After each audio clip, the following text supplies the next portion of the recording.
Cek cek cek. Assalamualaikum warahmatullahi wabarakatuh. Salam peternak sedulur dimanapun berada. Berbicara tentang bebek petelur, tentu sedulur ternak semuanya sudah tidak asing lagi ya. Apalagi untuk saat ini banyak dibudidayakan di kalangan-kalangan peternak skala rumahan maupun partai besar, baik itu secara angon ataupun dengan sistem kandang intensif yang seperti ini. Kayak di depan saya ini sistem kandang kering. Nah, tentunya ngomongin ternak itu tidak lepas dari yang namanya pakan ya, karena faktor utama yang paling dibutuhkan bebek petelur itu adalah pakan. Kenapa? Dikarenakan bebek petelur ini dia memang dikhususkan untuk memproduksi telur secara massal ya. Jadi secara massal dengan per tahun itu rata-rata produksi telurnya di angka 250 sampai 300 butir. Itu secara umum. Baik itu jenisnya yang bagus tetap unggulan jenis Mojosari, meskipun ada jenis-jenis yang lain yang menjadi unggulan para peternak itu banyak juga variannya. Nah, kalau yang di depan saya ini produksinya sudah mencapai sekitar 80%. Nah, dari keseluruhan total kandangnya ownernya ini Mas Danu, dia bilang tadi sudah mencapai 80%.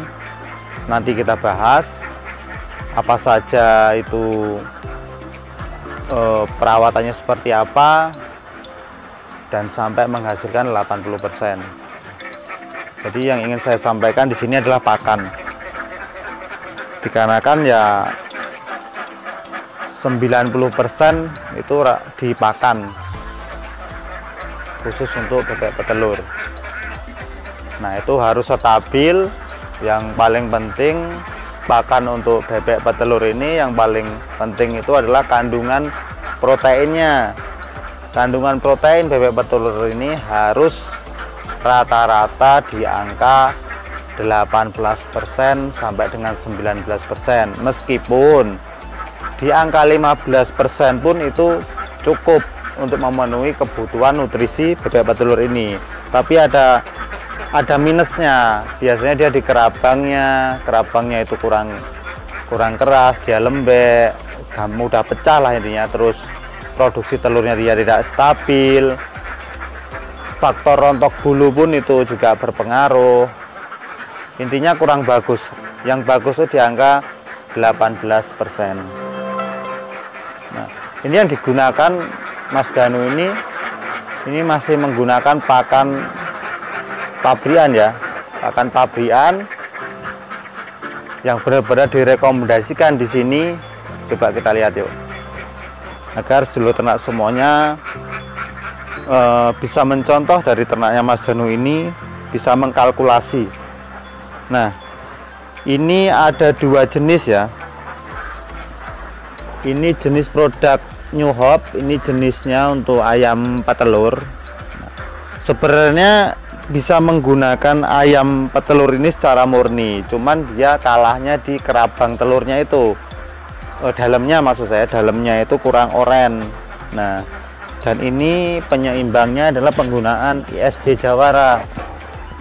Nah, ISD Jawara produknya sama dari produk New Hope.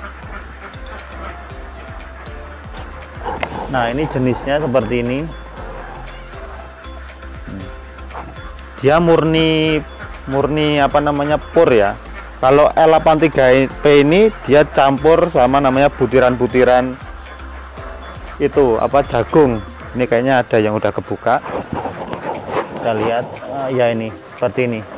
Nah, masih ada butiran-butiran jagung. Nah, caranya bagaimana bisa mencapai 80% dan telurnya stabil? Caranya mudah ya, sedulur ternak semuanya. Cukup penggabungan ini pakan L83P ini produk New Hope sama Sang Jawara ini. Perbandingannya cukup kita menggunakan perbandingan 1:1 atau 1 kilo banding 1 kilo per pemberian pakannya, perbandingan seperti itu. Nah, itu nanti bisa diaplikasikan di pemberian pakan, bisa pagi dan sore. Nah, itu hasilnya kerabangnya tetap bagus, hasil telur kuningnya tetap bagus, dan itu sangat direkomendasikan untuk pemula yang ingin belajar ternak bebek petelur. Dan ini sangat direkomendasikan juga buat pengrajin telur asin ataupun untuk pembuatan pembuatan kue-kue itu sangat bagus karena kan kerabangnya oren. Demikian, mudah-mudahan bermanfaat. Salam peternak. Assalamualaikum warahmatullahi wabarakatuh.